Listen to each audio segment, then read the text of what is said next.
Ito po ay akin lang i-intro bago po ako magtarot.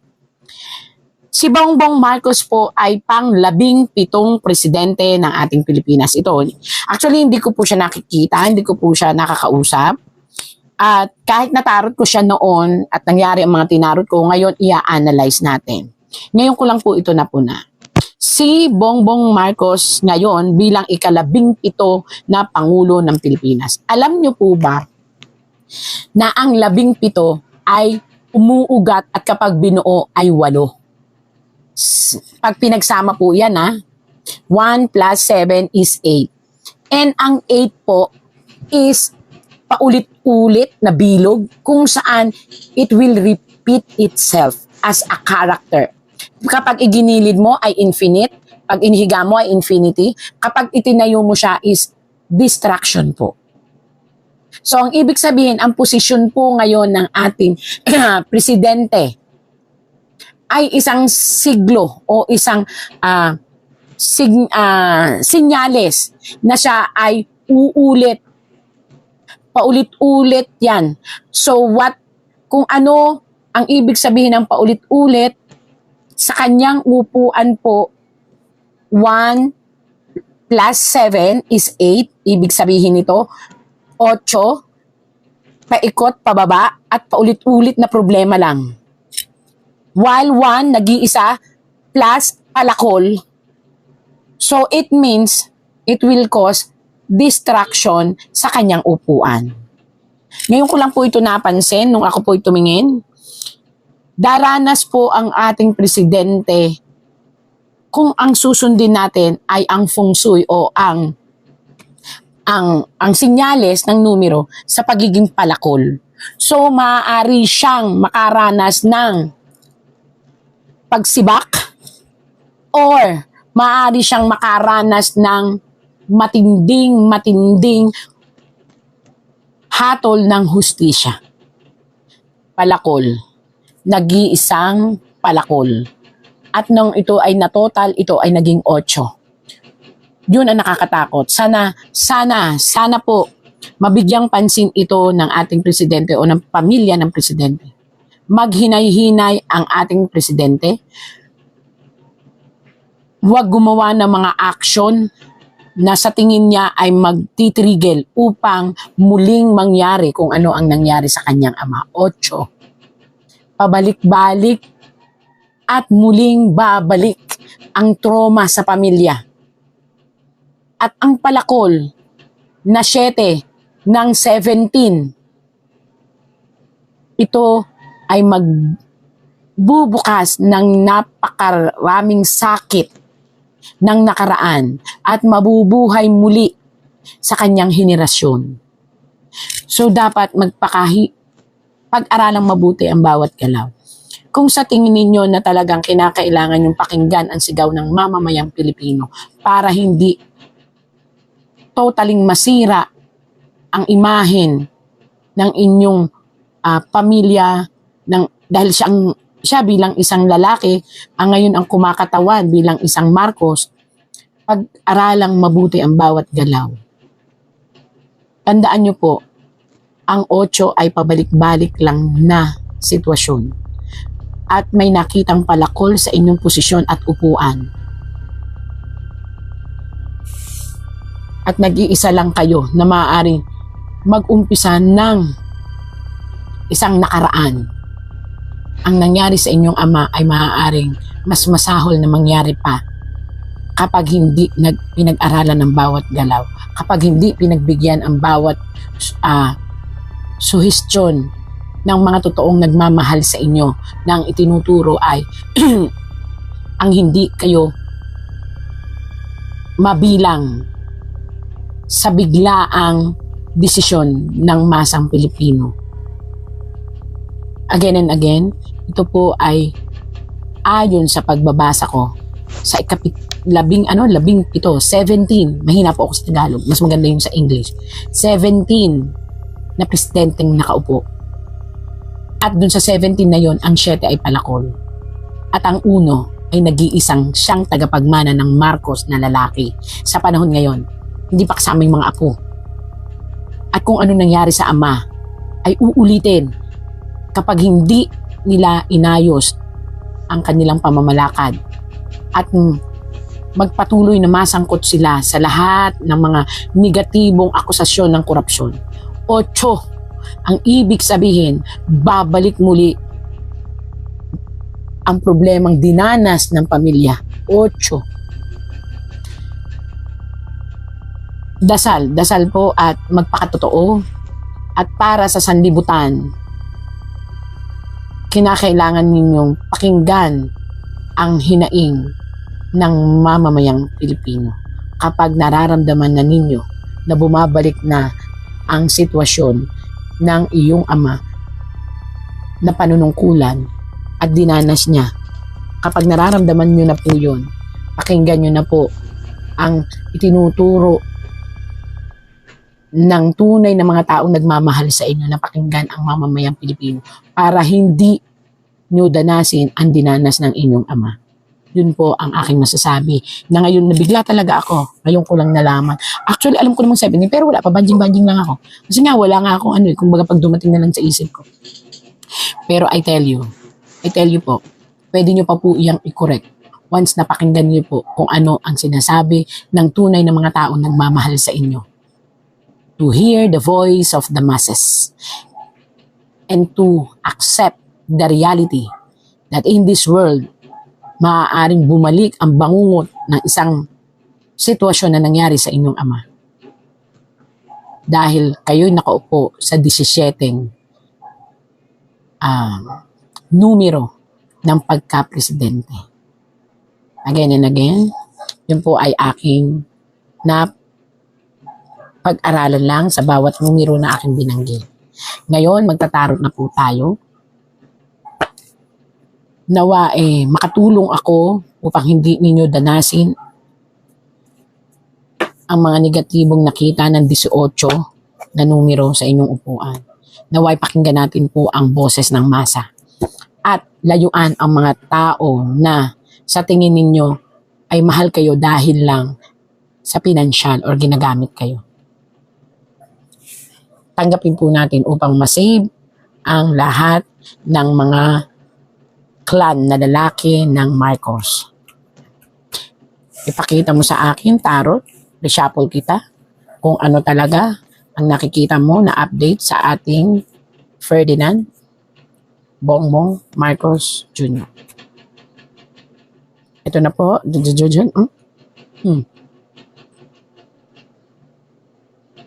Ito po ay isang tao, ayan, na napapalibutan ng lahat ng batas. Batas po ito. So, presidente, ayon po dito sa tarot, napakadami pang darating na pagsubok sa ating presidente. At itong pagsubok na ito ay susubok sa katatagan ng kanyang pamilya rin. Dahil masasangkot po ang ating presidente sa pagkatao, sa pag-question ng kanyang pagkatao. Ayan po. Ito ay isang question sa kanyang pagkatao bilang isang Marcos. Lalalim ng lalalim po ang mga, again po, ito'y tarot lang. Ang tarot ay isang guide. So ito po ay isang revelasyon kung saan maku-question po ang tunay na pagkatao ng ating presidente. Yun po ay ayon sa tarot. Dadating po ito, sasabay po ito sa mga aligasyon na kanyang kinakaharap ngayon. Lalo na po sa mga lulutang na ebidensya. May mga parating pong ebidensya na nagpo-point out sa ating presidente at magku-question sa kanyang pagkatao at sa kanyang sinseridad sa gobyerno. Dapat niyang paghandaan ito. Kasi ito ay ito po ito again, natatakot man ako na magsabi ng totoo pero kailangan kong sabihin ang sabi ng tarot. Ito ay may kinalaman sa mga aligasyon tungkol sa korupsyon. Sa kanyang pagkatao bilang isang lalaki at sa kanyang pagkatao bilang isang Marcos. Hindi ko alam, lumabas lang po ito dito. So, kung nakikinig man po kayo, ito po ang inyong nakalagay sa tarot na pagdidiinan ng mga tao na may mga ebidensya daw na hawak. Una, ang pagkatao nyo po bilang isang tunay na Marcos, kakalkalin po yan. Yun po ang sabi sa tarot ha. Tapos, yan.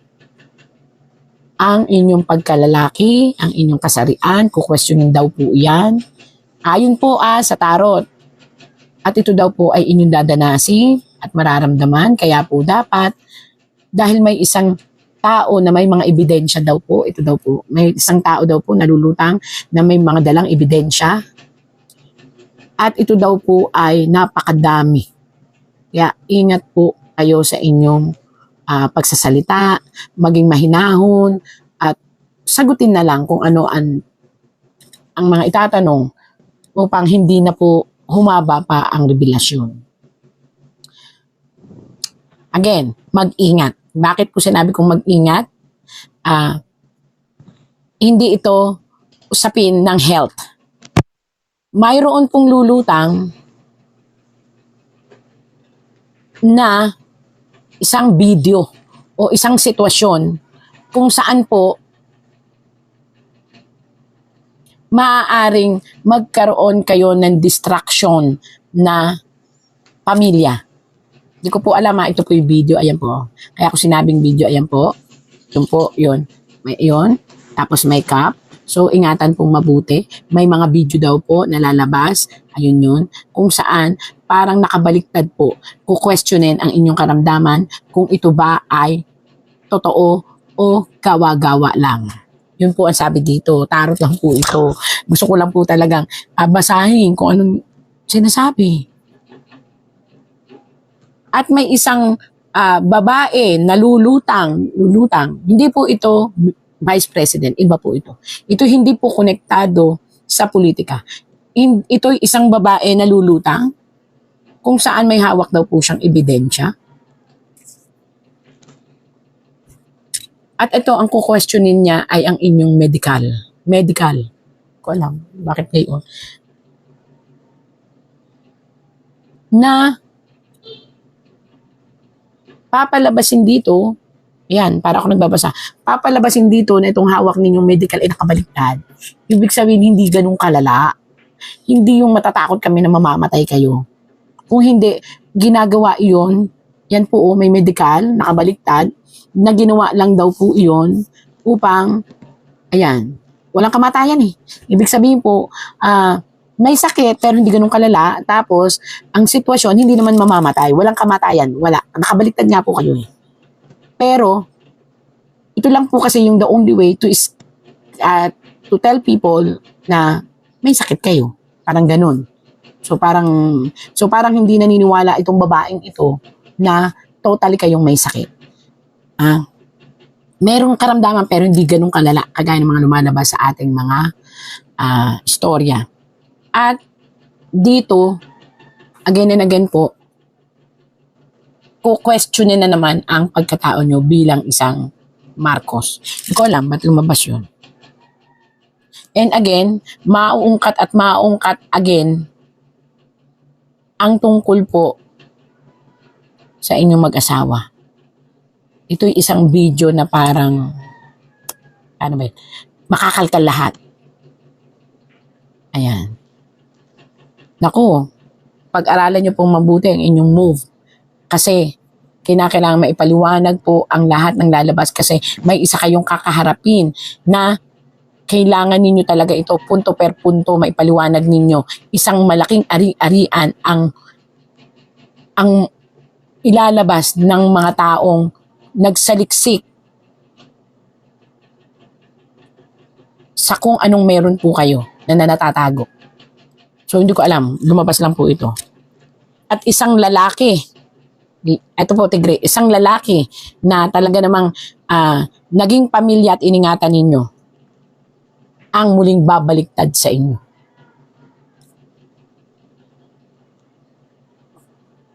So, sa panahon na ito, dawit-dawit pati anak. Again po noon, sinabi ko sa tarot na may babaliktad, di ba? Nangyari naman po. Ngayon po, may panibagong babaliktad sa inyo. Isang itinuring yung pamilya at ito ay lalaki. Kaya maghanda po kayo sa napakaraming aligasyon na buslo-buslong problema ang darating po na kinakailangan ninyong masagot. At magdadatingan din po, ito nakita ninyo, distraction po ito, is dalawang grupo ang magsasani puwersa upang gibain ang inyong upuan. Hindi ko po alam kung sino po ito. Dalawang tao, ayan, dalawang malalaking asul at pula ang magsasani puwersa. Talagang gagawain nila ang isang napakalaking grupo para at ano po ito distraction o pagkagiba. Maaring mag-isip sila na gumawa ng isang malaking action na kung saan maaapektuhan bukod po sa mga impeachment bukod po to sa impeachment. Maaring maapektuhan ang pamumuno ninyo at maaring mag-collapse ang Kastilyo bago magbotohan ng 2028. Again and again, wala po akong nakikitang kamatayan tungkol sa karamdaman po. Pero nakikita ko rito ang isang matinding pag-iisip upang makalayo. Yan po. Pero iniisip pa lang po ito upang lumayo. Kung ano man po yun ay hindi ko alam kung saan at bakit. Ayan. Depression ang nakikita ko po. Sobrang depression ang nakikita kong parating.